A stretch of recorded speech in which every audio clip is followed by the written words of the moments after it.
it's Kyle again, in the third of my mixing desk tutorial series. In this tutorial we'll be looking at the most advanced features of mixing desk. These are the parameter binds, procedural / randomized music, rollovers, MDM signals, communication, and connecting the MDM to the gain to use beat and bar signals.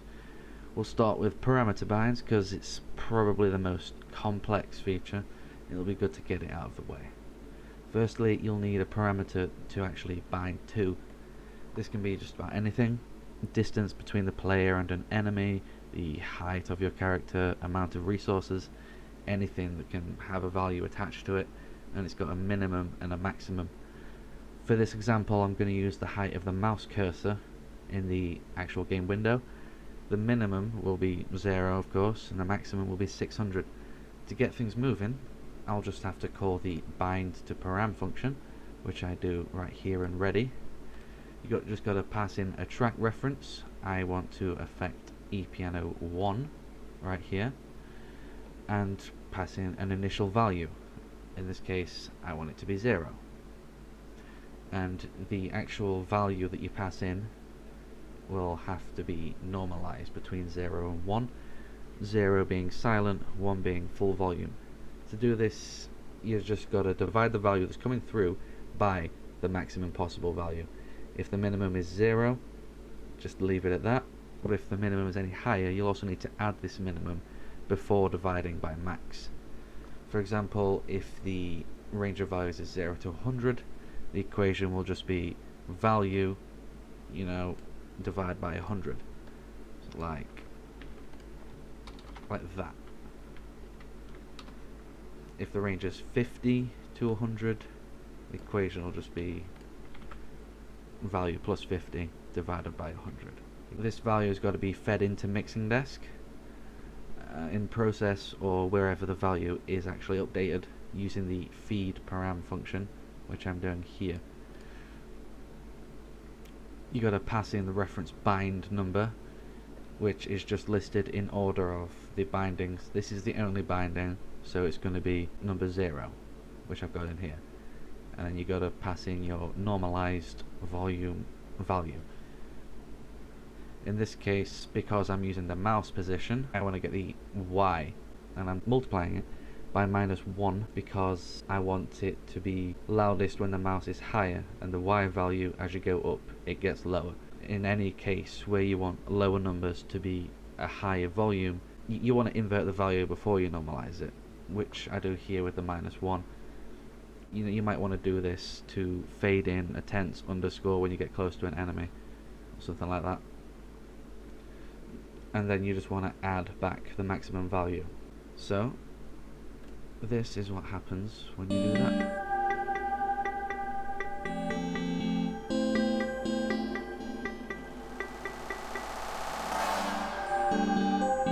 When the mouse is higher, the ePiano is louder. When it's lower, it's silent.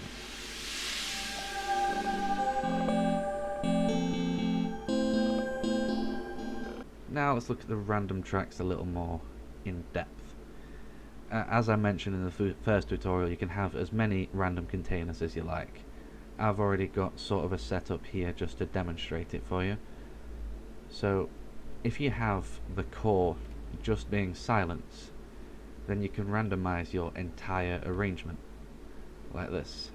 I'll put the ePiano back into that random container too.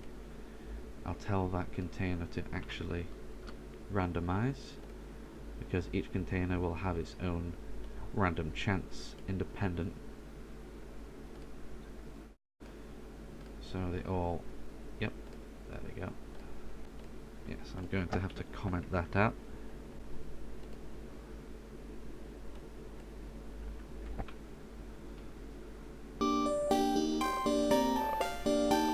And now the entire arrangement is randomized every loop.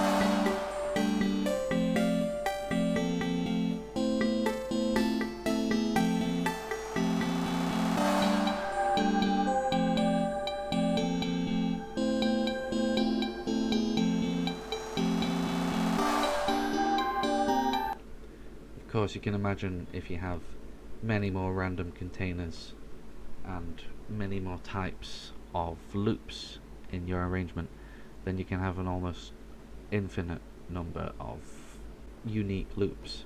So another type of overlay we've got here is the concat container. It's a lot like the random container, only you put in shorter loops, say 2 beats or 3 beats or 4 beats, whatever, something short, so you can randomize your, say, percussion or melody completely with each loop. Sequence tracks they work almost exactly like the random container, only they're not pulled out randomly, they're pulled out, as the name suggests, in sequence from top to bottom. Let's add in a sequence container.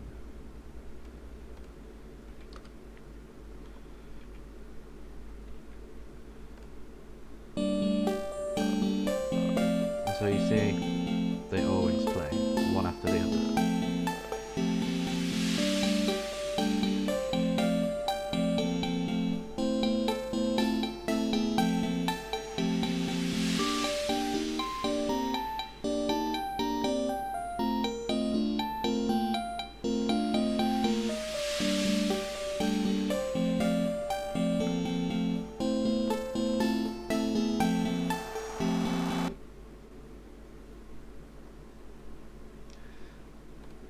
And now, rollovers is the last type of overlay that the mixing desk has. You've been hearing these the whole time because I suppose I was too lazy to just take them off and put them in. But the way the rollovers work is that they are like short transitional clips. They ease the jolt of looping, basically. If I take this out, put it over there,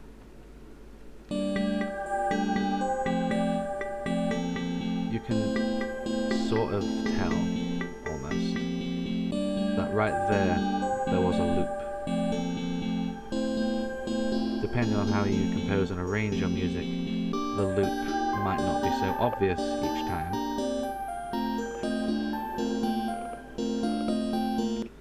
But one way to make that even less obvious is to have a rollover, which is a clip that plays near the end of your loop and carries on towards after the start of the loop. So I've got two rollovers here. There is a crash rollover that sounds like this,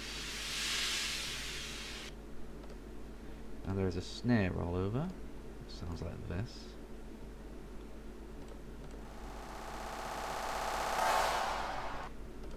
Sure, they're not great, but they serve the job right now to demonstrate it. You just want to note the crossover beat, which is the point of the sound that you want to be exactly at the start of the loop after it started playing. In this case, it's 4. We start counting from 0 because of computers, so that's actually beat 5. That's where you'll count 0, 1, 2, 3, 4, and that is the point that it'll actually cross over.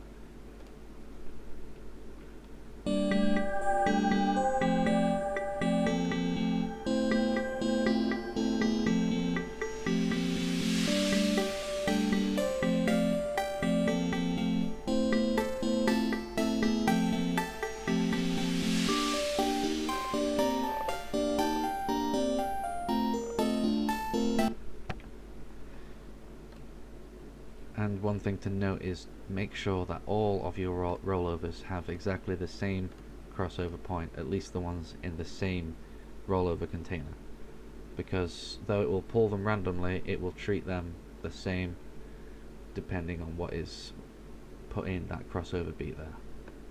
So you can, of course, have multiple instances of MDM in your game. You can have them interact using signals and connections. Perhaps one instance is for shuffling between a set of songs, while the other is for one-shot segments or situational loops, because after all, you don't want to shuffle in a group of songs that contains transitional segments. A one-shot, such as a Victory Fanfare, playing between ambient loops could be extremely jarring. So you need each instance of MDM to only contain the grouping of tracks that is appropriate for its play mode. And there are 5 signals that are emitted by mixing desk music to make this a bit easier, I guess. So there's the bar, which will come with the bar number, and the beat will come with the beat number. End will tell you which song just ended, and shuffle will also give the index of the song that just ended and the song that is about to play. And song changed will tell you, just like shuffle, the old song and the new song. These signals can be connected for use in your game in pretty much any way you can think of. Just to demonstrate the beat and bar signals, I have these labels here.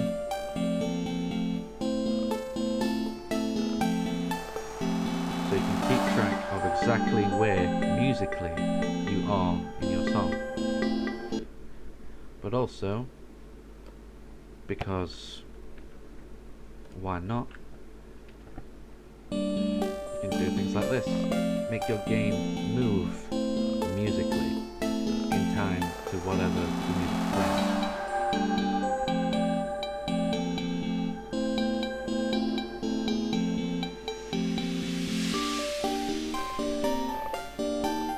One way you can use this is to trigger, defer or manipulate actions based on the value of the beat, bar or song.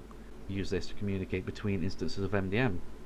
Maybe you've got one shots in, say, mixing desk 1, while mixing desk 2 is full of shuffle tracks. Mixing desk 2 will probably be playing most of the time, with mixing desk 1 only needing to play once in a while. And to switch between them by the bar, you can just insert in your game's code a yield to wait for the bar, like that. Of course, in this case it'd have to be mixing desk music, because that's how I have it in my scene tree in here. And you can follow that up by a stop call on MDM2, which would look like this. Stop, just like that. And then you would put in a quick play for mixing desk 1 after the triggering event, which could be a victory, a loss, or any number of things. And then on the MDM1's end signal, you can just tell MDM2 to continue playing.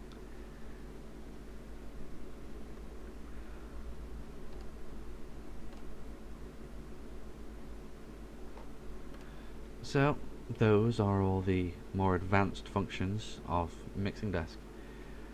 If there's more you'd like to know, or something I haven't covered in this video, maybe I overlooked it, I don't know, you can email me at kai1610@gmail.com, or just message me on Discord at #8586. Thanks for watching, and I hope you enjoy using the mixing desk.